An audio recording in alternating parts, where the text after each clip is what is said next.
The check lands in the middle of the table. Everyone reaches. Cards come out.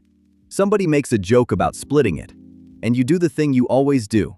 You look at your own number first. Here's what you don't know about that table. Two of them are carrying a balance. One of them has less in savings than you spent on dinner. The loudest one has the thinnest margin in the room. You feel behind because you can only see what people spend. You can't see what they keep. That's the whole illusion. And the first crack in it is something you already did without noticing. Sign 1. Your spending didn't move when your income did. The raise email came on a Tuesday. 4%. You did the math on the walk back to your desk. $240 a month. About $170 after tax. You didn't celebrate, you just let the number sit there. Marcus got the same email. You know because he told you at lunch. He's already looking at apartments. One more bedroom, closer in, gym in the building. He's excited. He should be. You nodded. You didn't say what you were thinking. What you were thinking is that you've watched this movie. The nicer place becomes normal. Normal becomes the floor. And 2 years later, you're earning more than you ever have and wondering where it all went. You did that once. At 26. New car, 6 weeks after a promotion. 14 months later, you felt exactly the same pressure. Same knot. Nicer seats. So this time you did something that took 11 minutes and required nobody's permission. You opened your banking app. You found the automatic transfer. You moved it from 200 to 280. Then you closed the tab and went back to work. Nobody noticed. Nobody was supposed to. Here's the number that makes this matter. The average American saves under 5 cents of every dollar they earn. Not because they're careless, because spending expands to fill whatever space the paycheck creates. A slightly better version of the same life, eating the same percentage of everything. You're closer to 12. You didn't get there dramatically. You got there by not moving when Marcus moved. And the first time that gap actually proves itself isn't when you check the balance. It's when something breaks. Sign 2. $1,000 problem is a Tuesday, not a crisis. The garage called at 9:40 on a Wednesday. Brake lines, rotors, labor. $912. You said okay. You hung up. You finished the email you were writing. That's it. That's the entire event. 3 years ago, that call was a different call. 3 years ago, you sat in the parking garage with your eyes closed, doing card arithmetic. Which one had room? Whether they'd take 2 payments. Whether it could wait a month. $900 used to be a problem that needed solving. A thing you managed. A thing that left a mark. Now it's a transfer you'll make before lunch. Here's what nobody explains about emergency funds. They give you the number, 3 months, 6 if you can. They tell you where to keep it. They never tell you what it actually buys. It isn't security in the abstract. It's this. A Wednesday that stays a Wednesday. A problem that stays the size it actually is, instead of expanding to fill every anxious hour you've got. Nearly half of Americans can't cover a $1,000 emergency from savings. Not because they're irresponsible, because the margin was never there. And without a buffer, $900 doesn't stay $900. It becomes $900 plus interest, plus the decision you made under pressure, plus the 2 weeks it takes to stop feeling it. Your friend Dana got the same kind of call last month. She's still talking about it. You listened. You didn't say what you were thinking, which is that the difference between her month and yours wasn't luck. Sign 3. You've said no to something you could actually afford. The group chat lit up on a Sunday night. Priya's getting married in October. The trip is 4 nights in Scottsdale. The breakdown came 3 messages later. Flights, hotel split 6 ways, dinners, the thing on the Saturday. $1,400 at the bottom. You read it twice. Not because you couldn't believe the number, because you were already running the other calculation. The one that happens automatically now. The one you didn't used to have. You have $1,400.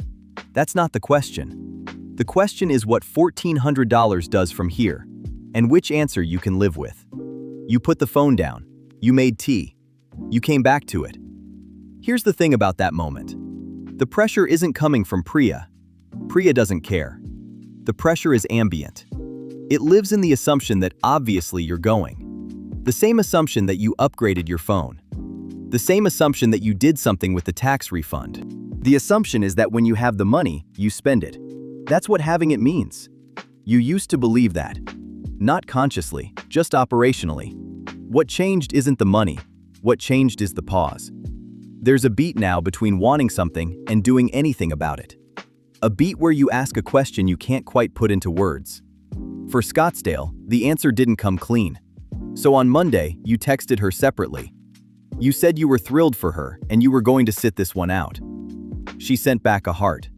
By Wednesday, nobody mentioned it. Sign 4. Money leaves your account without you deciding. You set it up 16 months ago on a Sunday afternoon. 40 minutes maybe. Brokerage account you'd been meaning to open for 2 years. Linked the checking, scheduled the transfer. $400, first of every month, into a low-cost index fund. You didn't tell anyone. There was nothing to tell. You closed the laptop and made lunch. That's the whole origin story. You've thought about it, maybe a dozen times since. Once when a coworker described his portfolio at a leaving due. He picks individual names, checks them daily, has opinions about earnings calls.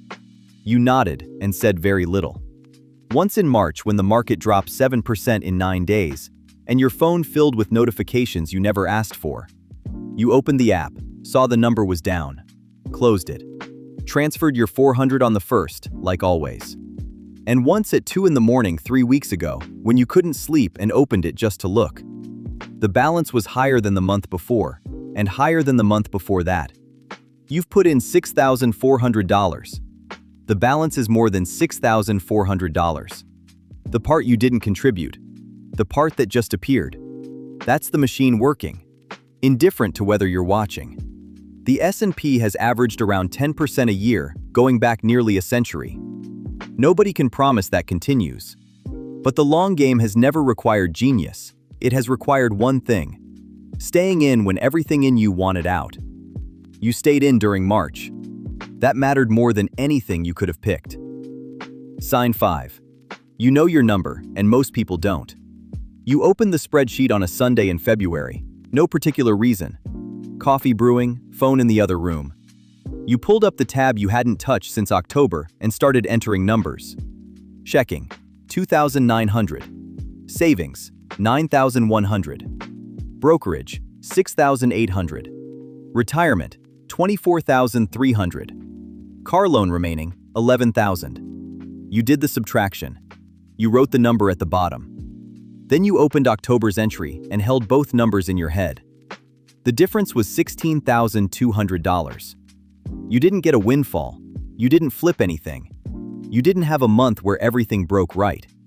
You did the same quiet things for 4 months and the number moved anyway. About half of Americans can't tell you their net worth. Not because they don't care, because nobody taught them to look, and because the number, when you first start tracking it, feels too small to take seriously. $30,000 at 31 doesn't feel like wealth. It doesn't feel like something you'd mention. But 30,000 growing, visibly, month over month, is a completely different thing than 30,000 sitting still. One is a balance, the other is a direction. Your old roommate earns meaningfully more than you. You know this from the apartment, the trips, the looseness in how he talks about money. Last year he mentioned he had no idea what his net worth was. He laughed when he said it. You smiled and changed the subject. Sign 6.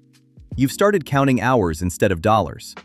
The offer came through on a Thursday afternoon. 11,000 more a year, better title, bigger team. 80 minutes each way. You didn't say yes that afternoon. You didn't say no either. You went home, made dinner, and sat with it the way you've learned to sit with things. By Friday morning, it was clear. You turned it down. Not dramatically. A polite email, thanks for their time, closed the tab. You poured another coffee. Your Friday continued. 3 years ago you'd have taken it. $11,000 was an argument that ended the conversation.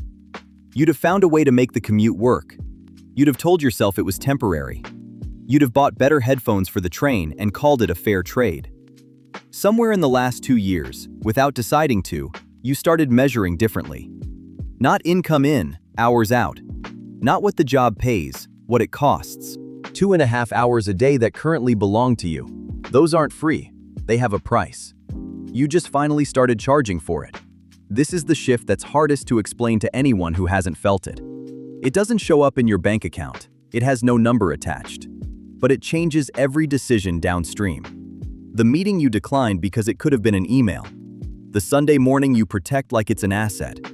The Tuesday night you deliberately leave empty. Your friend Greg still cleans his own place every Sunday and tells you what he's saving. You don't argue. You just know what those 3 hours are worth to you. Sign 7. You've gotten boring about money and it stopped bothering you. There was a version of you that found this stuff exciting. You read the threads. You had opinions about which account. You knew what everyone at work was doing with their money, and you had a view on all of it. That version of you is gone, and you didn't notice him leave. Now the transfer goes out on the 1st. You check the app maybe once a month, usually while something else loads. The balance is up. You note it. You close it. Nothing about it is interesting anymore. That's the part that would have worried you 3 years ago. It doesn't now. Because here's what you eventually work out. Interesting is expensive. Interesting is the coworker who checks his positions at lunch. Interesting is the friend who moved his money twice in a year and can't tell you if he's up. Interesting is the person who has a system, and a second system, and a spreadsheet nobody has ever seen. Boring is the transfer that fires at 7:04 in the morning while you're in the shower. There's a version of building wealth that requires constant attention, research, timing, opinions, and nerve. That version exhausts most of the people who attempt it. And then there's this version. Automatic, unimpressive at any given moment. Quietly, over a long enough timeline, devastating. You're not doing anything clever. You're doing the same 4 things you were doing 18 months ago. You just haven't stopped. Nobody claps for that. Nobody has ever clapped for that. None of this felt like progress while it was happening. The transfer on the 1st. The repair bill that didn't spiral. The trip you didn't take. The offer you turned down. Each one felt like a small decision made on an ordinary afternoon. That's exactly what it was. That's exactly what it is. So here's the thing to watch for this week. Something routine will happen. A purchase will almost happen and then won't. Notice the pause. The space between wanting and doing. That's where all of this is actually decided. Not in the big moves. In that second. Back at that table, with the check in the middle and everyone reaching, you weren't behind. You just couldn't see anyone else's balance. And neither can they see yours. So what exactly are you measuring your